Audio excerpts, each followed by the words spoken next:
Hi everyone, I'm back with another build video, and this time I want to show you my newest Double Swing No Shout Barbarian.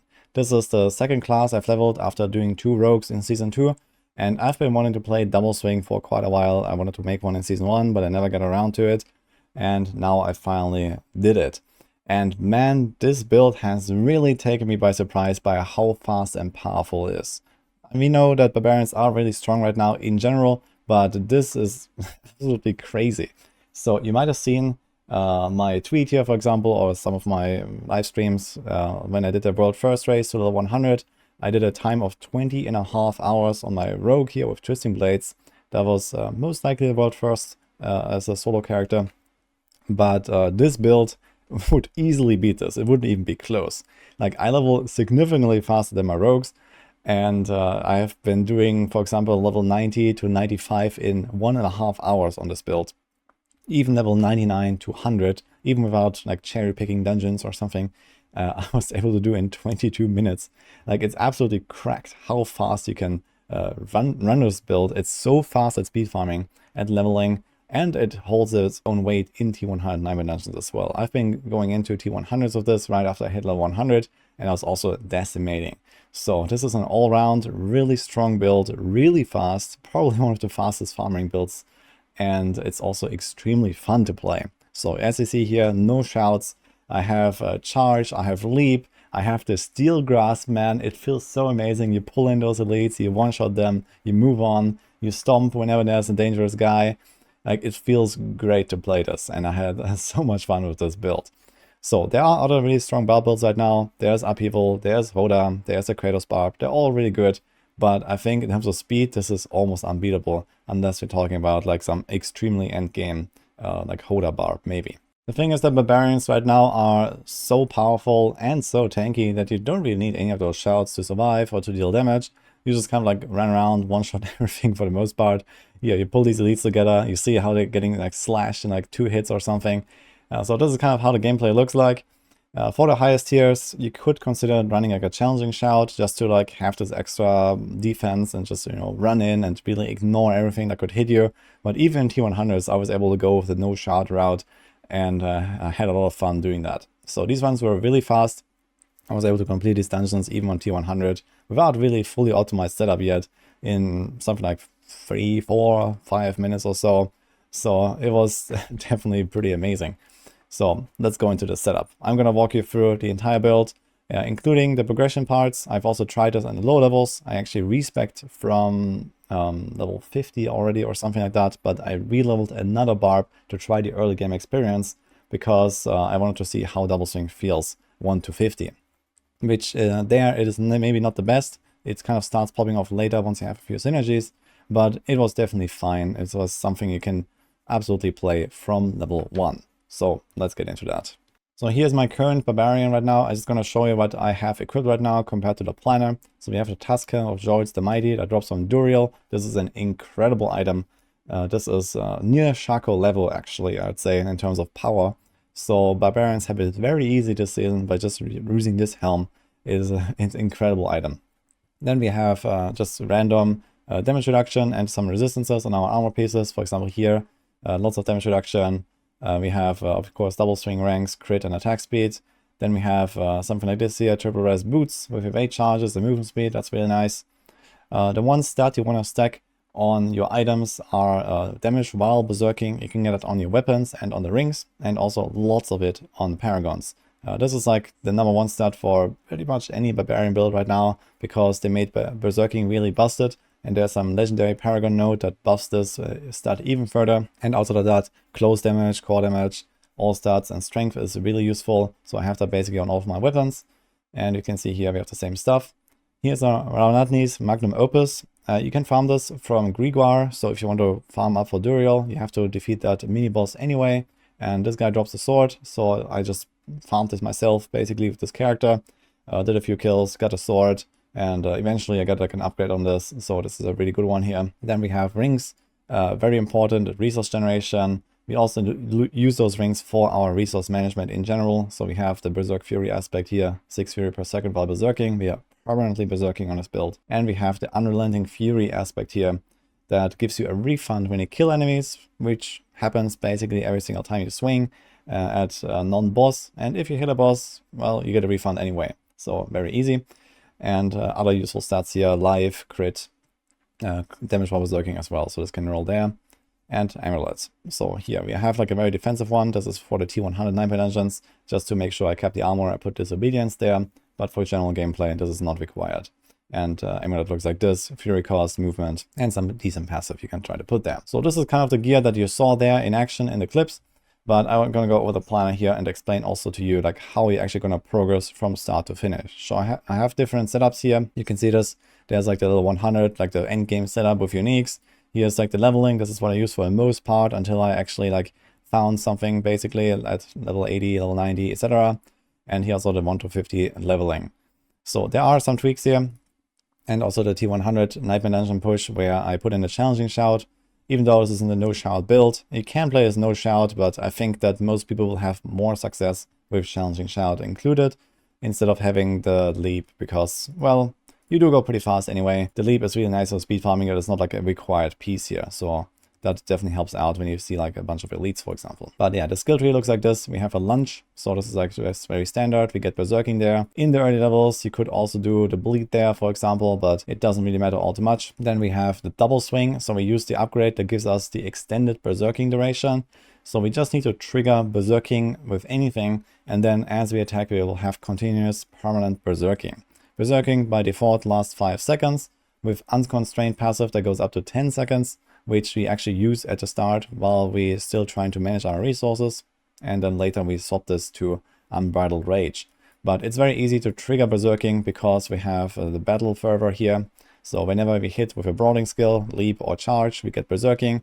And also the steel grasp itself also gives you 2 seconds of berserking. So basically any skill you press gives you berserking, and it's very easy to just perpetuate it like this. We have the ground stomp here. This gives you 40 energy recovery, and also when you hit stunned enemies, you get 25 fury. So you basically refill your double swing by hitting stunned enemies. This is really useful, especially in the early game when you have not much energy recovery. You walk up to an elite, you press the ground stomp, and then you just like swing, swing, swing, swing, and you just sustain your resources while the guy is stunned. And you can do like 5 swings for free, for example. Later on, we also have some extra stun synergies, for example. So especially here without uniques, there's a lot of room to include some stun stuff. For example, anemia gives you a chance to stun enemies when they're bleeding. There's the shared misery aspect. There's the audacity aspect. So we can stun stuff just by walking into a pack, for example. So these are the ways how I sustained resources early on, and that was working pretty well. But I was still running unconstrained for quite a while until later on I had the final setup, and then we could run Unbridled Rage. And this is when the build really popped off. But yeah, even for leveling, like I was easily running monster level plus 10 of my character all the time. As soon as I hit nightmare difficulty, basically, I killed Elias in like 10 seconds or something at, I don't know, level 60. So even with unconstrained, you have a pretty solid damage buff here.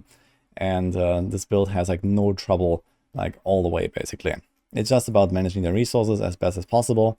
And then you really start destroying the highest tiers at the end. For the remaining skills, here's the charge. This one gives us knockback and also vulnerable proc. So we don't really have much vulnerable application. We just have the charge and we have the steel grasp. So both of these make enemies vulnerable. So I use them, for example, to engage a boss fight. Or sometimes on elites, you can like actually charge into a pack and stack them up together because you pull them with you. And then you do like one double swing and everything is dead. So that's really amazing. And here's a leap. This also gives you extra fury and again can proc berserking here. We also pick up all the other berserking stuff. So with the Tusk Helm of Joris the Mighty, you have 7 ranks on aggressive resistance, for example, 28% damage reduction. This is absolutely cracked.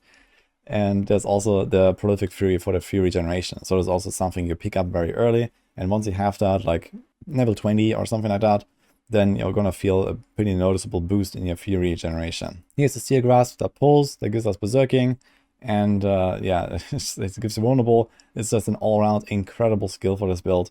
So you definitely want to include that. And you know, you can pull enemies from off-screen. You can pull them to you. You can jump in, pull the remaining pack with you, and then just like, you know, swing once in the pack. Like this is so good. If you time this well, in the right moment, in the right place, this is like superb. So it just destroys everything. We don't run any ultimate here. And the rest is basically just passives. So we pick up the berserking stuff, we pick up the defenses here. There's Pit Fighter, that's like a bit of in between. Here's counter-offensive and defensive stance for the Fortify synergies. Fortify we get later from Paragons, that's the Warbringer board. But early on you might want to run a aspect for this, for example. So we have something here that gives you Fortify, I believe. And it's not really that required in the early game anyway. So for example, you can also just skip these passives here early and then later get them. And down here we have the Invigorating Fury for the heals. And we have the attack speed for duelists. So this is kind of how the skill tree looks. There's a bit of a progression here, especially from 1 to 50 to the endgame setup because of the Fortify, because of the berserking, because of the resources. So for example, early game I also suggest taking something like Furious Impulses, so you can swap weapons. So you double swing with your dual wield, and then you can do, for example, lunging strike with a two-handed weapon. You can do the charge and the leap with a two-handed weapon. And every time you do that, you get basically 2 swaps for 12 Fury, and you can sustain your resources really well. And you can also run Endless Fury, for example. You can actually like lunge with your two-handed weapon, for example, and you get something like 20 or 25 Fury or so. So enough to do like 1 double swing just from 1 generator attack. So that's kind of how I leveled this. And then later on, it's gonna like start replacing this stuff. You're gonna start replacing Unconstrained with Unbridled Rage, and you're gonna have even more damage. For the standard setup for leveling up from 50 to 100, so this is what I was running. A lot of this stuff is in the Codex. So Shared Misery is there, that gives you the chance to spread your stuns. We have the Audacity for the stun when you walk in. We have the Anemia, this is also in the Codex. So you can just stun enemies, and whenever you stun them, you have this trigger here where you get resources back. So this just helps a lot with the resource economy, so that you can just like permanently spam double swing. You don't really want to do anything else aside from like moving around basically. So you never really want to use your lunging strike in the end game. This is like something you want to essentially completely phase out. So we have a lot of stun synergies here. We have these extra resource aspects. I showed them earlier, so they help you to sustain. Here's an accelerating. This is not in the Codex, but it's not really such a required thing. It just makes the build more smooth. So until you get this, you can just use any other like offensive power or so. There's not really all that much that really applies anymore at this point. But for example, you can do like a limitless fury aspect if you find that, for example. So there are some options here. Or maybe you can just include another aspect from the Codex here. Then we have rapid aspect. This is already kind of weak because you don't really use the generator very much, but it's just there for some extra damage and extra attack speed. Here's the Berserk Ripping, gives us the bleed synergies, gives us some extra damage on longer fights. So this helps, for example, to proc Anemia. Here's the Edge Masters, so I just put this on a two-handed weapon. It's like one of the stronger aspects for this build, I believe. Double Swing doesn't really have its own dedicated aspects. There are these like Dust Devil aspects, for example, but I've actually not really tried them too much, to be honest, and I also don't really believe in them. I think that this build works completely fine without them, and you don't need to like use those Dust Devils to try to deal any kind of damage. You have so much mobility, you have the Steel Grasp. Like, there's no reason to really have Dust Devils in this build anyway, I believe. So I just went with like these other aspects, and I like threw in a bunch of like utility aspects basically, just to get that resource economy going. And here defensively, we have a Steadfast Berserkers that gives you the Fortify early on until you get it from Paragon. Here's Disobedience, Shared Misery, and this is basically the build. Now for 1 to 50 leveling, you can swap around a few of these aspects. So you see this here. For example, I have a Death Wish here for Thorns. There's also one where you like damage around you automatically when you have Berserking. So there's like a few of these things, but most of the stuff is in the Codex. Even this season, Berserk Fury is in the Codex. That's season journey power, so you might want to make sure to get that. And most of the setup is basically the same here in the early game. Now for the Paragon, this is actually a very interesting Paragon setup, I gotta say. I have 4 legendary nodes and only 4 glyphs, and somehow that worked out to be like the optimal setup that I found. So if you're starting here on the starting board, we have Ambidextrous. This is the dual wield glyph. It gives you a magic effect here on the magic nodes. So you want to take that. I want to pick up all these magic nodes here. Then the first board we attach is a Blood Rage. You could also swap the order of these boards if you want. So there's Warbringer, where you can get a Fortify early, and you can also get the Fury on Kill. So this is something I picked up rather late, but as I said, I was totally fine without this. But if you want to swap to Unbridled Rage earlier, this might be something you might want to look into. Maximum Fury is also a pretty solid damage multiplier later once you have Amalati's Magnum Opus, because you get more damage for more Maximum Fury basically. So this actually helps once you have that weapon. So you could consider doing this one first and then this one second, and then just like rearranging the order. But I just went with the berserking synergies here. So we have Blood Rage, and this is like the huge scaling enabler here. So you see I get 94% multiplicative damage bonus from all the damage while berserking bonuses that we have stacked, which again we have on the rings, on the weapons, and a lot from the tree. So there's damage while berserking, there's damage while berserking, there's damage while berserking, there's damage while berserking. So you pick all of those nodes up on all of these Paragon boards, and this scales this modifier here. So you have effectively double damage from this. Plus, of course, you get lots of additive damage here. I have 377% additive as well. So this is like another 30-40% DPS or so. So this is like pretty busted on the barbs right now, and we're going absolutely deep on that. Then we have Carnage. So this is the second board that we attach. This gives you extra attack speed, really nice. You do try to crit a little bit, so you're gonna get this all the time, and it's gonna make the build feel a lot more smooth. And this also has really nice synergies here with the damage while berserking, as I described. And we put the Glyph here. So you can get 75 strength. This is the maximum you can get on a glyph. And we put that here because, again, this has the damage while berserking. So you have, once you have this, basically you have like the ultimate combo with Blood Rage, and you're gonna do a lot of damage. Then the next board we have down here, this is the Warbringer. So here you get the Fortify. At this point you can drop for example, Steadfast Berserkers, or there's other Fortify aspects as well that you can use potentially. At this point you get Fortify from Warbringer alone, and you don't need that anymore. And for example, you can swap in those uniques. So later on I have T-Ward's Will here instead of the Steadfast Berserker, because we get our Fortify here, and the Tusk Helm. I think that item is like absolutely crazy. So you want to get that as soon as possible. But here we pick up the Fury, we pick up a bunch of res, for example. This helps you to just cap your resists. For example, I was running Skulls in my jewelry because it just had like triple res boots. I had fire res there. I had fire res up here as well. This is something I've just picked up quite late. And like this, you already have one resist covered. You get 3 on the boots and maybe one more somewhere on a random roll. Or worst case, you put the jewelry sockets, and then you have capped resistances. So that was quite easy to solve just by picking up like a few points there. And a bunch of other like nice notes here. There's more maximum fury. We put territorial glyph here, so close damage and close damage reduction. There's a bunch of all rest that also helps with capping the resist. So this is the Warbringer board.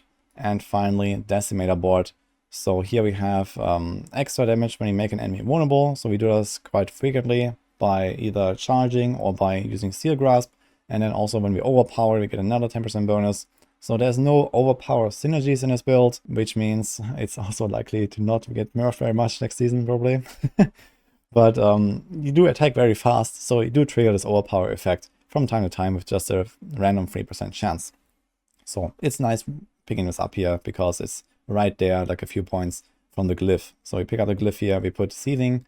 This also gives you free Fury when you kill an enemy. So once you have this online, together with the Fury on kill from the Warbringer board, and you know, Fury generation on your rings, or resource generation on your rings, and all these resource aspects, your resources are constantly spiking back up to full, basically, especially when you decimate large packs.